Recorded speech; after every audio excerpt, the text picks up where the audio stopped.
Shining on Federal Infrastructure Package is the title of our webinar today. And let me put back on so I can actually see Robin's bio. So we're really excited to have our friend Robin Dutta with us today. Robin has worked on SunPower's policy team since 2015. He currently leads the company's federal policy work with a focus on congressional affairs. Robin previously ran SunPower's East Coast state affairs work and has worked closely on regulatory and legislative policies on net metering and clean energy incentive programs and energy storage incentives. Robin has previously served on the boards of the Chesapeake Solar and Storage Association and the Georgia Solar Energy Industries Association.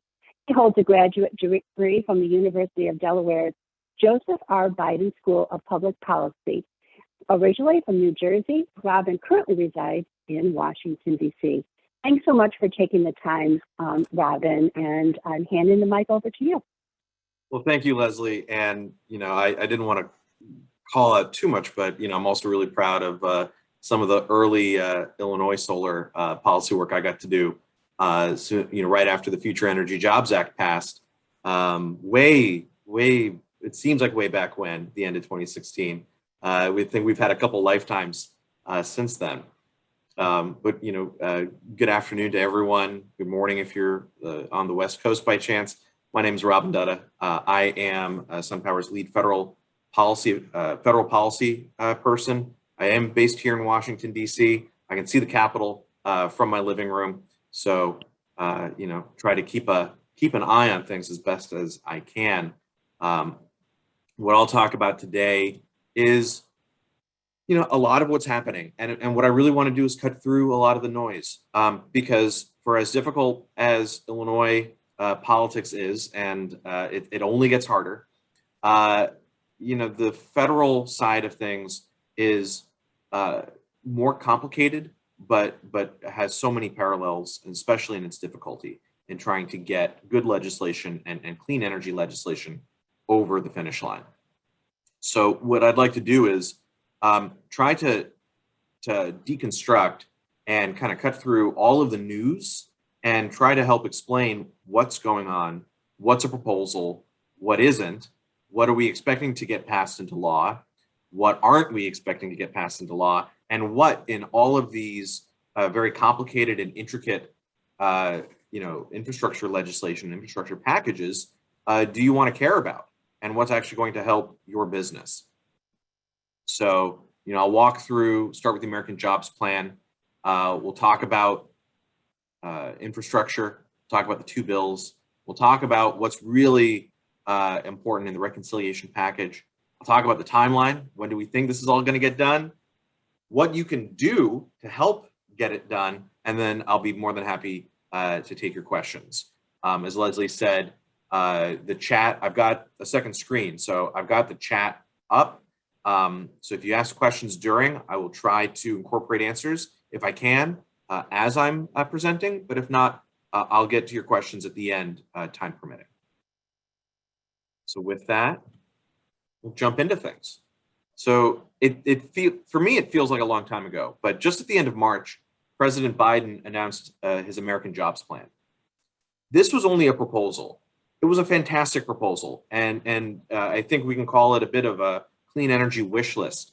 But it's important to note that this was the Biden administration staking out a number of positions for what they really want to see. Included in this, you have your 10-year investment tax credit extension. Of course, we all love that. A clean energy standard that would create 100% carbon-free electricity by 2035. There are clean energy block grants called out in the proposal. A goal to build and retrofit 1.5 million affordable housing units for renters and for homeowners. And also a clean energy and sustainability accelerator that was meant to help improve and expand project financing for distributed energy resources. This is just a small part of what's in there that would impact clean energy industry. There's also manufacturing incentives, a lot more around school infrastructure, electric vehicles, and charging infrastructure. But there are only so many slides, and we only have an hour. Suffice to say, the American Jobs Plan was in a lot of ways a clean energy jobs plan. That's fantastic. Except it was, again, only a proposal. What we need to have is legislation. That's what the last 6 months or so have been, working on infrastructure legislation. Now, we've had a lot of debate in DC over what is infrastructure. How narrowly or broadly do we want to define it? And it's also important to note that President Biden not just proposed an American jobs plan, he also proposed an American families plan, which was a collection of a lot more social programs. So human infrastructure was added to more traditional infrastructure. And depending on which legislator or which party you're talking to, climate change and clean energy didn't even qualify as traditional infrastructure. So there was a lot of debate as to what the scope of a bill could be and how anything could pass. In the end, well, as of now, we are looking at the two pieces of legislation that will make up the infrastructure bills. The first one is the one that's gone through a bit more work, is the bipartisan infrastructure deal. This is what we've been hearing about for the last few months. There's a framework and agreement. Republicans and Democrats have come together on an infrastructure bill. Well, yes, but it's not all of it. This deal would authorize about $550 billion in spending over 5 years. If you've read the reports, you've heard it described as a $1.2 trillion bill. That's projected spending over 8 years.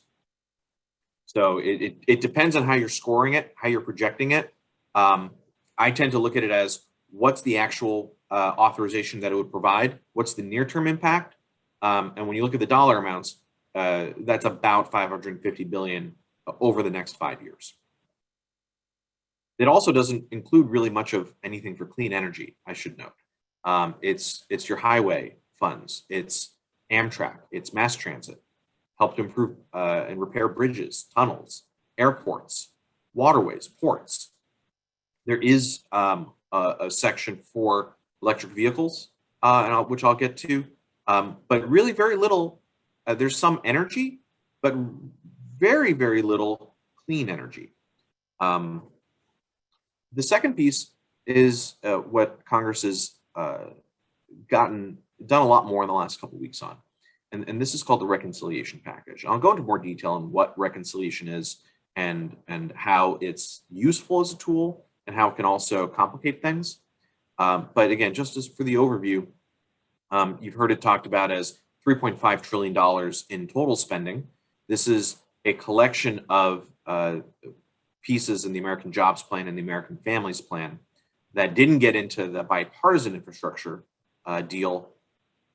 That could all, and these are programs that and policies that would get through, are expected to get through reconciliation. So it's kind of the what's left of President Biden's infrastructure agenda. So $3.5 trillion estimated, although that number may go down based on negotiations in Congress. They are expecting to raise about $1.8 trillion in new revenue over that time. So it's not just $3.5 trillion in spending. There's also going to be other ways to raise revenue, like tax increases, some of which could be actually very helpful for us, which I'll get to.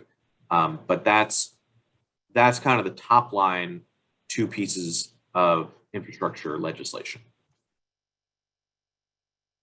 It's important, I think, that we should talk about what is reconciliation. It's not just a buzzword that those of us here in DC use. It's a very specific type of procedure that the US Senate uses.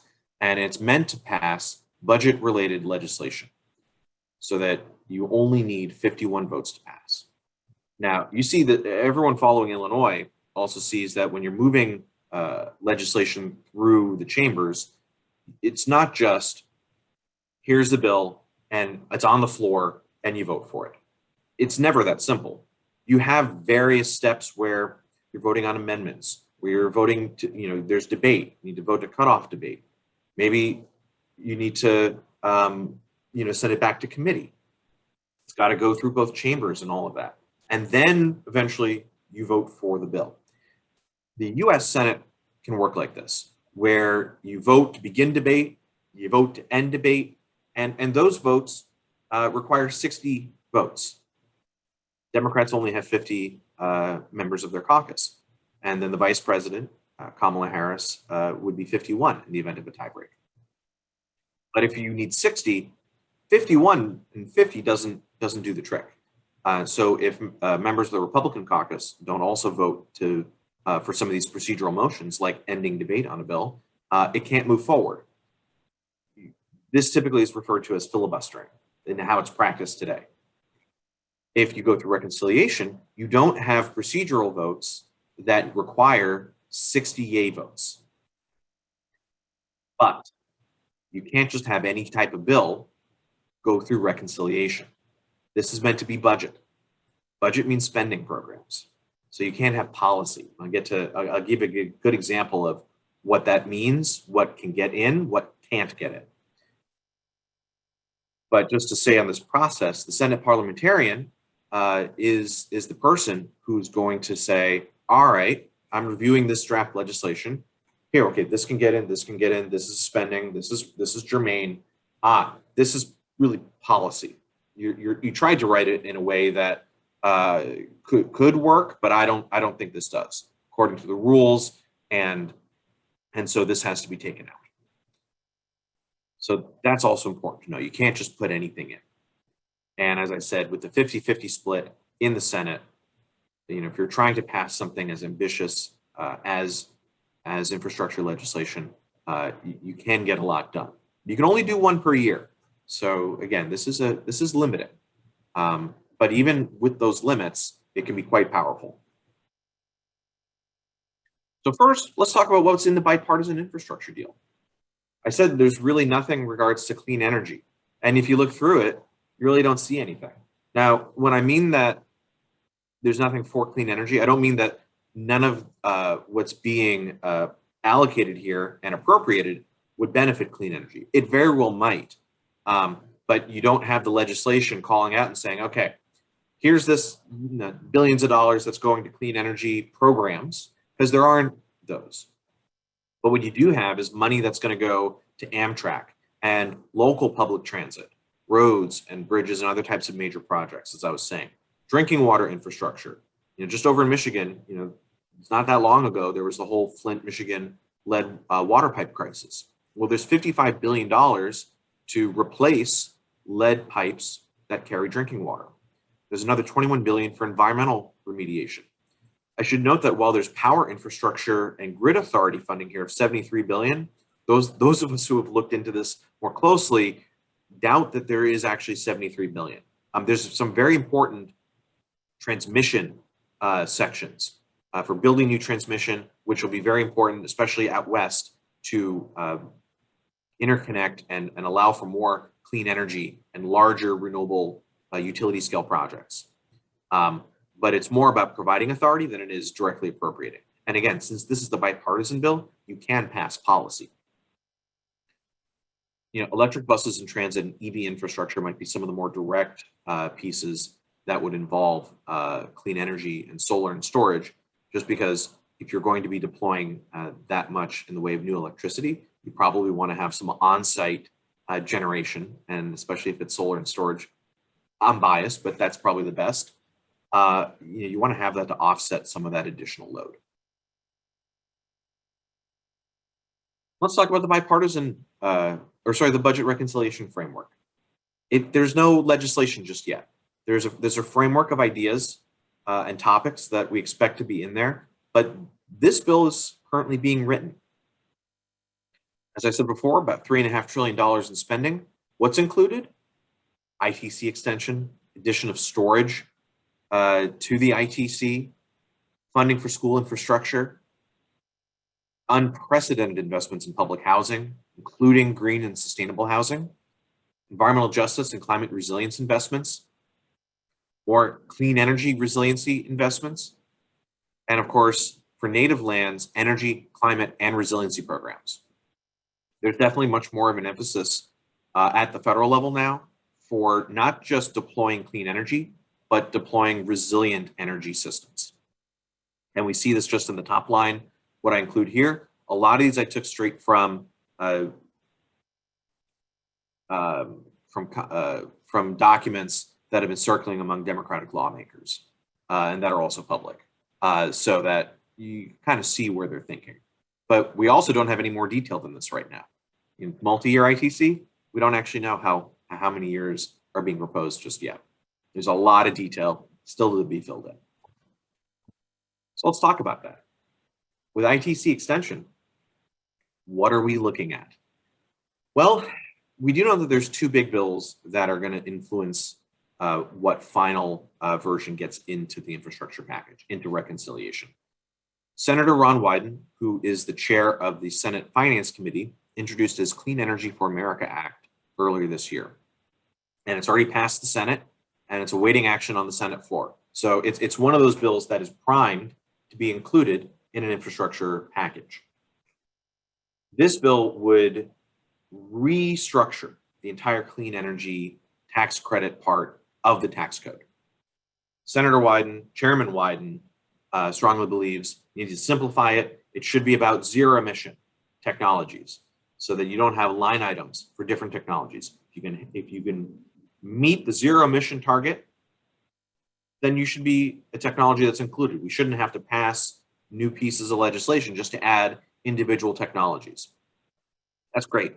That could work really well.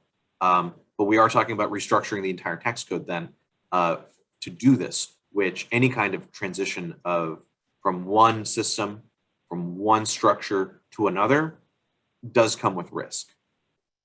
But it's certainly an ambitious and if done well, would certainly be create a very positive policy end result. It would restore the 30% ITC, and it would not begin to phase down until the electricity sector across the country reduced their greenhouse gas emission levels to be 75% from 2021 levels. That's a lot, and a lot of predictions say that would be at least a 10-year extension of the ITC.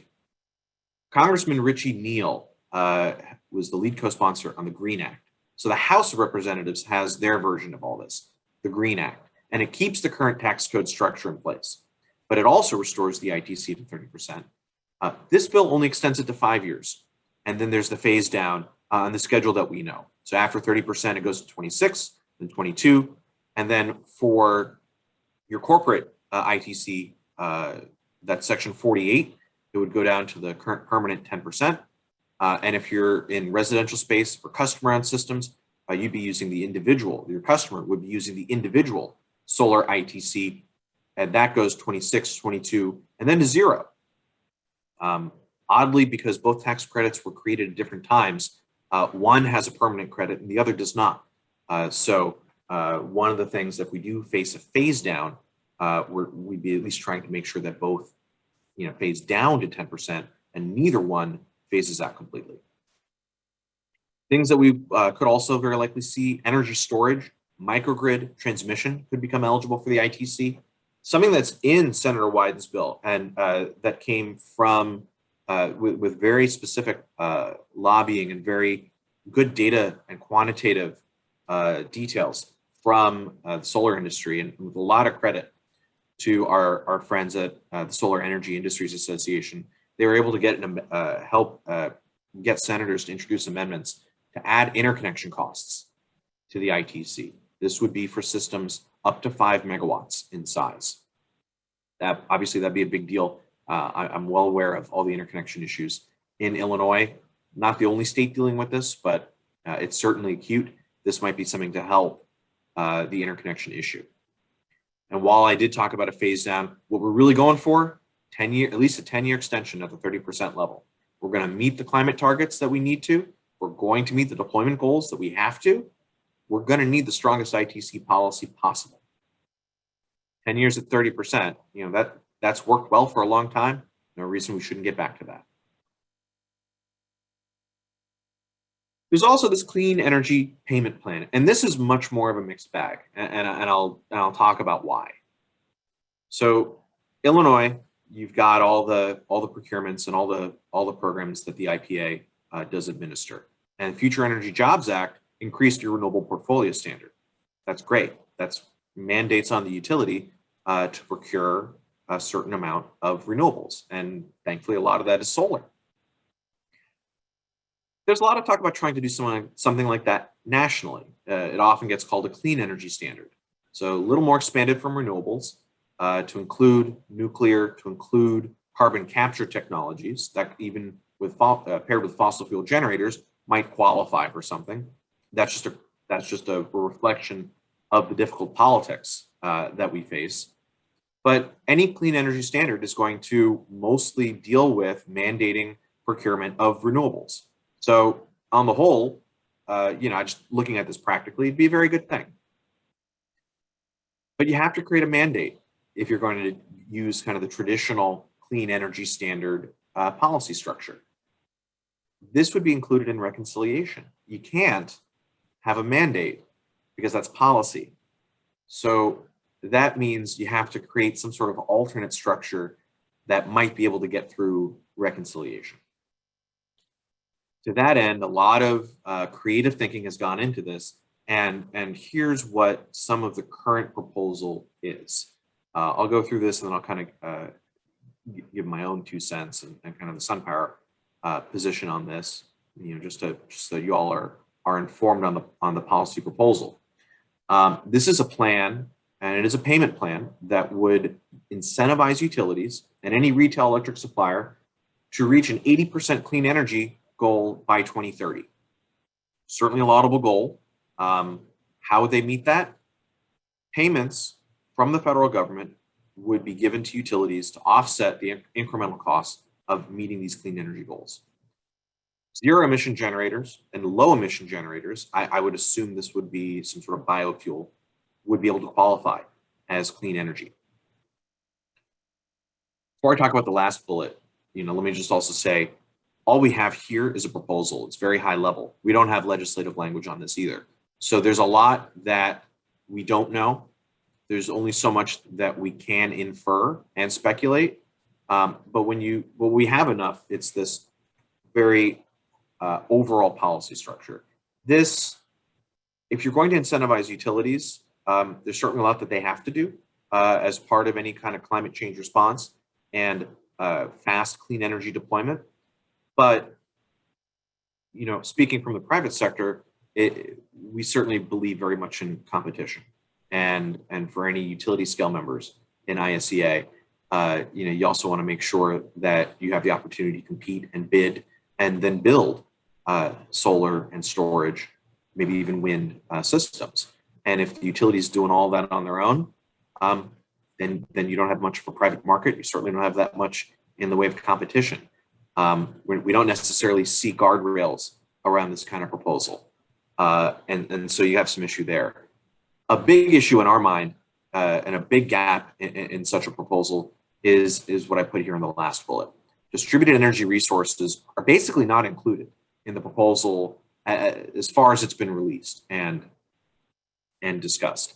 And I've got the thumbs down sign here. That's probably as kind as I can be. I think that this is a fairly flawed proposal, and I think that it does not do enough to meet the moment.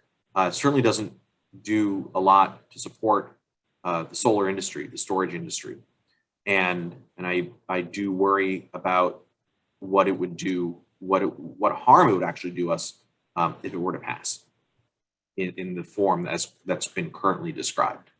SunPower is pushing very strongly, other groups, other coalitions, to make sure that there is distributed energy resources included. And just to use an Illinois example, there are very specific procurements for solar RECs and wind RECs, whether through adjustable block program or procurements for large scale renewables. If you didn't have that, then the utilities would have a lot of discretion as to how they can procure the RECs. But it may not be solar, and then you may not have the full support of the residential, commercial, and community solar market segments, which that's what adjustable block does when it's funded. So, hopefully that happens soon too. But there's no specific mandate for that, or no specific part of the program, or funds allocated for distributed energy resources, and that's a big problem. So that's something that we're still pushing for. As I said, there's a lot of details that still have to be determined, a lot of decisions that still have to be made. So, I'm hopeful that this can be included, but certainly the program proposal as we have it now is wholly insufficient. And that's kind of what happens when you try to take state programs and state policies that have worked very well at the state level and try to apply it at the federal level. I'm glad that I've been able to do a lot of work on state affairs and now focus on federal to kind of see, well, these are very different political environments. So there's a lot more complication that way. So so as I said, there's just more work to be done here, and I'm hopeful that everyone can come together and realize that, because that will help. That'll help everybody in the distributed energy sector. Let's talk about timeline. What's happened? What is happening? What will hopefully happen soon? So just the other week, August 9th, the Senate passed the bipartisan infrastructure deal. The entire Democratic caucus, that's 48 Democratic senators, 2 independents, Bernie Sanders and Angus King, and 19 Republicans voted for it. So we have our bipartisanship. That's excellent. That now moves to the House. The budget reconciliation resolution was passed by the Senate the other week as well. The resolution is not the reconciliation package itself. This is where the Senate has a lot of process. They passed a resolution that essentially includes instructions to the various committees to say, okay, here's how we'd like you to build the reconciliation infrastructure package. That resolution passed the Senate. It is going to be taken up by the House of Representatives next week.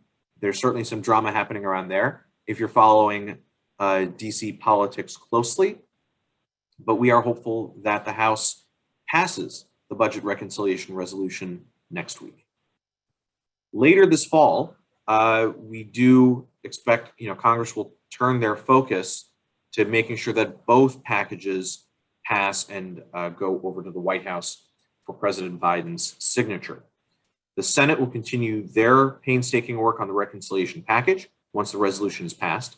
And then once they've done that, the House will then formally take up both packages with the goal of passing them and voting on them around the same time. This is because they want to make sure that the progressive wing of the Democratic Party is not the biggest fans of the bipartisan package. They think it doesn't go far enough. And there are moderates in the Democratic caucus who are not the biggest fan of the reconciliation package, and they're really more excited about the bipartisan package. But in order to get everything through, in order to have enough votes for both, the strategy, as articulated by the Speaker of the House, Nancy Pelosi, is that we're not going to take one up and then the other. We're going to do them together. We want, the Speaker is saying, we want everybody to vote for both. So that's not going to be the easiest thing, and you're going to hear a lot more noise and a lot more speculation and a lot more speculation over doom and gloom over the days and weeks to come. But it's best to see what gets voted on, what gets passed, and then hopefully what gets signed into law. By any expectation, we could see both bills get signed into law as early as September. That's the most optimistic. Obviously, I don't think that's likely, but I think it's more realistic to say that this could all get done before the end of the year.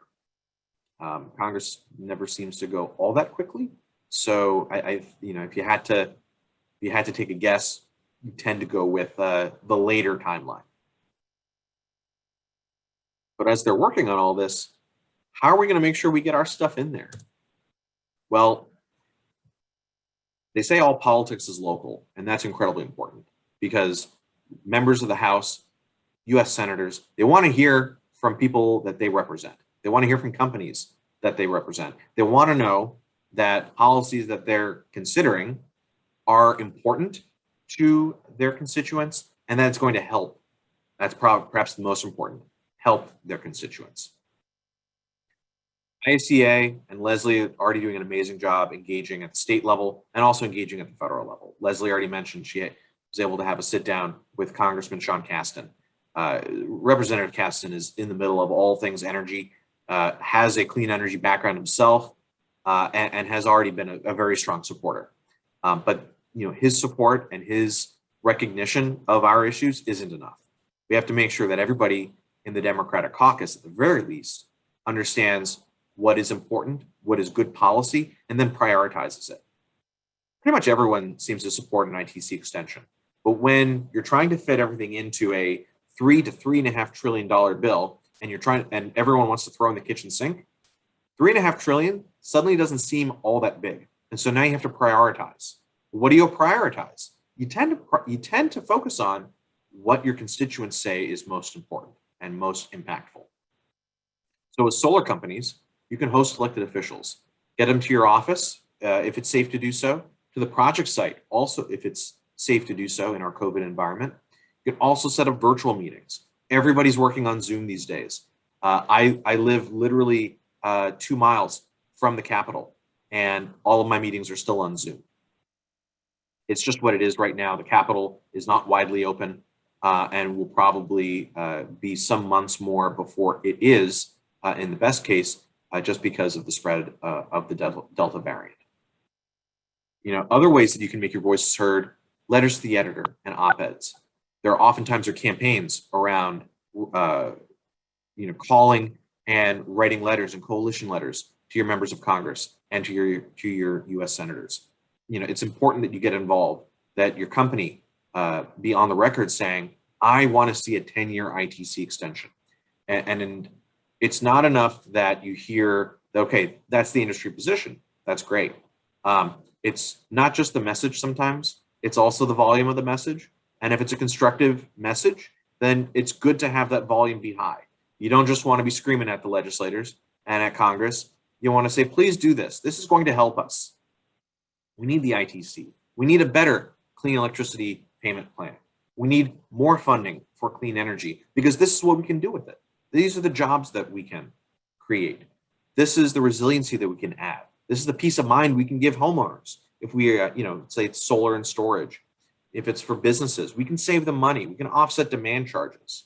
We can use state dollars better. We can make what's happening at the state level better if the federal policy is also stronger. And if you're able to meet with congressional staff and the members themselves, please do so. We are, and this will kind of be my last statement before we can open things up for questions. The solar industry is an incredibly policy reliant industry. We need net metering policy if we're going to have bill credits. We need to have programs like the adjustable block program if we're going to be able to provide savings to our customers so that they'll sign contracts and let solar be built on their rooftop, in their parking lots. You need the ITC for kind of the same reason. You need those incentives. And we're going to need better rate design to ensure that our customers have the best value possible. Without any of that, it doesn't matter how much financing you bring in. It doesn't matter what you could line up. The financing really does depend on the policy. The policy depends on your voices. And so that's what we still need to do. That's the work that we have to do in order to help Congress do what they have to do. So that's what I had to do today in giving this presentation. Thank you all certainly for the attention, and I welcome any and all of your questions. Oh my goodness, Robin, it's Leslie. Thank you so much for just laying this out so clearly. Even though the path to passage is not necessarily clear, I think we understand the options as well as some of the barriers. And I also really appreciate you informing us on, how to move our federal legislators forward. And honestly, you guys, it's kind of the same as we say here in the state, what we should be doing with our Illinois legislators. I have a couple of questions. I think they might have been sent directly to me. Robin, are you able to see any questions in the chat? I see one. one. I'll read these. Yeah, I just see one question from Tom Dersh, who just put in his question, but that's the only one. Okay, let me start at the top. So Rachel says, the incentives to get utilities to buy renewables is a boon to the both utilities and utility solar companies versus DG. how do we pivot the discussion away from this option since it's not possible to do this via reconciliation? Is this policy really feasible? Well, that's a very good question. And I think there's a lot of gray area as to how feasible it may or may not be. What I'll say is this, there's in this clean electricity payment plan, what it is, bottom line is it's a program. What you want to do is not necessarily say, don't do this program, but it's better to ask, how can we tinker with the program details in order to make sure that it focuses funds in the way that makes the most sense. I think there's enough support around the basic framework of a clean electricity payment plan that it's not, I don't know that it's necessary that we want to, as an industry, say, don't do that. But you can say, look, the funds should be deployed.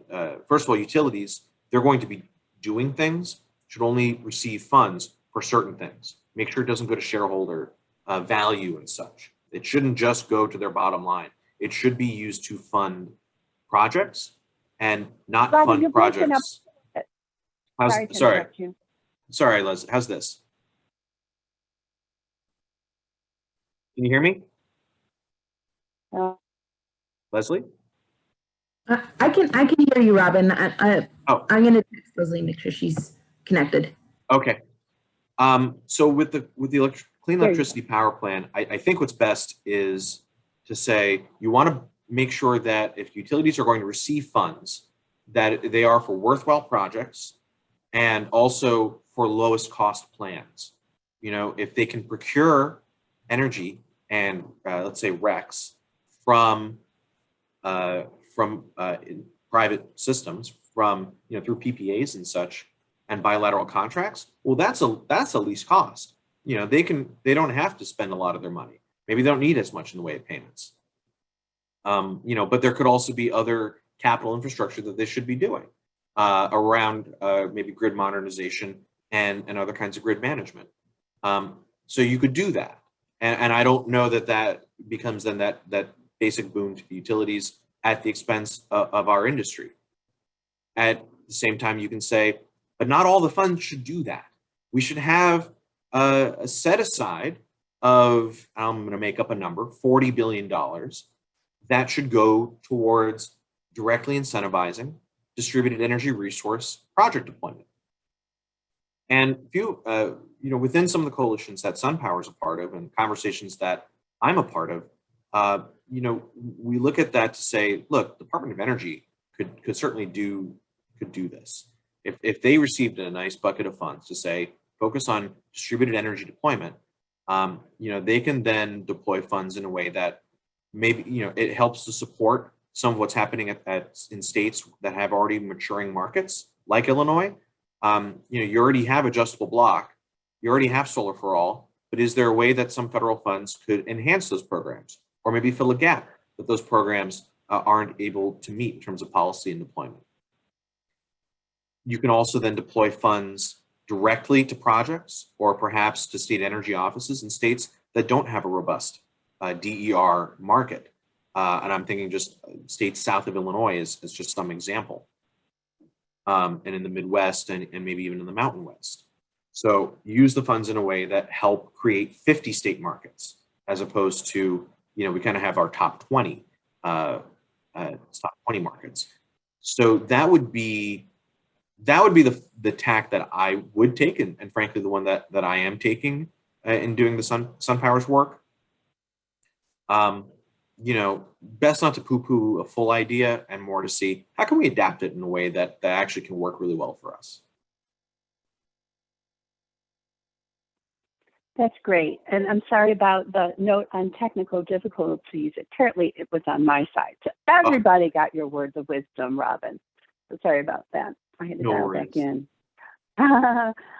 So Jason also sent a message saying, asking the question, is it true that the Senate gave up their filibuster rights for the reconciliation bill? Are you able to speak to that, Robin? Yeah, so the whole point of reconciliation essentially is that it cannot be filibustered. So you only have the simple majority to pass. So when we talk about filibustering in the Senate, that means that you don't have both parties saying, okay, we're going to vote. There'll be 60 votes to end the debate on a bill. That's where you need the 60 votes. When they withhold that, that's what gets referred to as filibustering today. It's not your Mr. Smith goes to Washington, I'm going to just keep speaking on the floor and try to delay things. It's just not voting to proceed away from the debate to the actual vote. So you bypass that completely with reconciliation, and all you need is that simple majority. For that reason, yes, filibustering becomes a non-issue because it can't be done. Great, that makes good sense. And then Tom sent a public message. It says, regarding getting solar added for distributed solar, what specifically are you hopeful will be added to the reconciliation legislation that will be able to be included? I heard you say ITC Extension, adjustable block type program, and is there language ready to help get those types of things included? So do you have anything else to add about? Yeah. So I don't know that we have legislative language, specifically drafted to get that done. Like everything else, we have some legislative drafts. There have been some supporting amendments that senators have put forward, but maybe not necessarily one that would do what I just described in answering one of the other questions. What we're looking to do, though, is first get various concepts agreed to and get support for that, and then we can start to build out specific legislative language. We do have some. Senator Bernie Sanders actually did put forth a very positive amendment during some of the earlier debates, and so that's one of the pieces of legislation that we're working off of. But I don't know that we have the actual piece of legislation that in the form that could get adopted yet. Everything is still very much a work in progress. Yeah, lots of moving pieces for sure. I don't see anything else in the chat, but we'll give folks a minute to see if there's something else that they wanted to ask about. I guess I should have mentioned, yes, I guess I was excited that I had the opportunity to meet with Representative Kasten on Friday. I'm moving him up in the world. But I also want to mention that ISEA is working with Illinois Environmental Council. Many of you probably know we've been members of IEC for many years, and they have somebody primarily focused on federal legislation at this time, and reached out to us to ask if we would want to partner with them to do some solar tours for some of our state federal legislators. And so we are putting together tours within the next week, because I think folks might be going back to Washington a bit early. And so those tours are specifically for Representatives Underwood, Kasten, Davis, and Rush. So those are in the works, and hopefully we'll get those on the calendar for next week, and just make sure that our legislators are able to communicate directly with folks benefiting from our work, from the clean energy economy. I think it just helps make it. I know they're all pretty dedicated to moving clean energy opportunities forward, but this just makes it a little bit more real for them when they have the opportunity to participate directly with owners. Let's see, I'm going to check the chat one more time. I think we're good. So, Robin, do you have any last words of wisdom for us? Well, I have some words. I don't know how wise they necessarily are, but but I would just say, going back to what I was saying before about, you want to make sure that you can't assume that just because a legislator supports an issue means that they're going to prioritize it. It also doesn't mean that just because they support us that they understand our industry and all the pain points and all the realities that we face as businesses, and in all of the work we're trying to do to deploy solar and storage. So when you tell your story about hey, this is what my company is and does. This is what we face. It's oftentimes quite the learning experience. And I think Representative Caston, probably the exception to the rule, just because he is very familiar with our industry. But for most, they don't know. They don't know that we're construction and finance industries. We have to deal with labor pain points and interconnection. And interconnection is completely out of our control. And we're trying to reduce soft costs. And we have to wait for the local permit offices and just and. Well, when you're able to talk to them about that and also say, and here's the things that we know can help us, they take notes and they pay attention. So the more you can do that, the more they can then learn. And actually, I see there's one question, Leslie, that just got in under the gun here from Craig. You mentioned that the 1.8 trillion of revenue includes tax increases. What do you know about the tax increases? So thank you for the question, because actually I did neglect to mention this point. One of the larger pieces of tax increases would be in the corporate tax rate. President Biden and also various members of the Senate have suggested that corporate tax rate, which is at 21% right now, could raise to 25 or 28%, somewhere around there. From what I'm hearing, it might be 25%, but it would be that raise in the corporate tax rate. There would also be, it's been proposed, a creation of a global minimum tax at the 15% level. So that would be a lot of revenue raise. There's a carbon polluters import tax. It's essentially a border adjustment for imports that could be included. There's very little detail around that and a lot of questions as to how that could work. But you've got that. You have proposed increases for the highest income earners. So the highest tax brackets, raising that to 39%. But President Biden has, and the Democrats have made very explicit, they don't want to raise any taxes. They've made the pledge. They will not raise taxes on households earning 400,000 or less. And another question from Tom.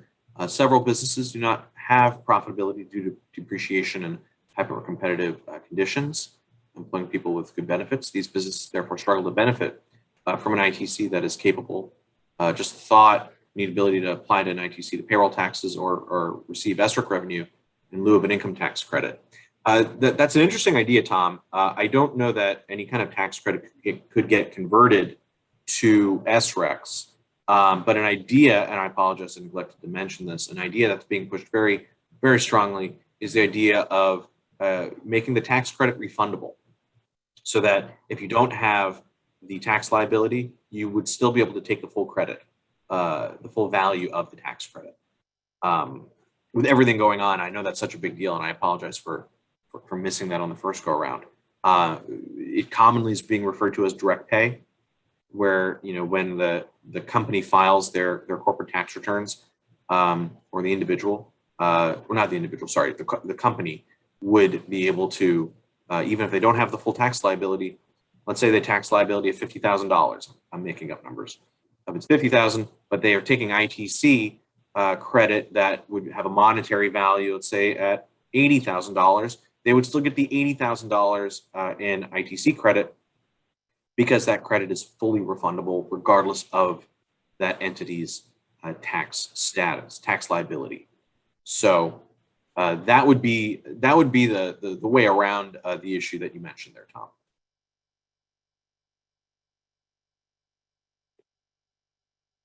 All right, that's great. Yeah, I think Tom agrees. Okay, that's good. Oh, Shannon Fulton. Oh, we're getting some under the wire here. Shannon has a question for you, Robin.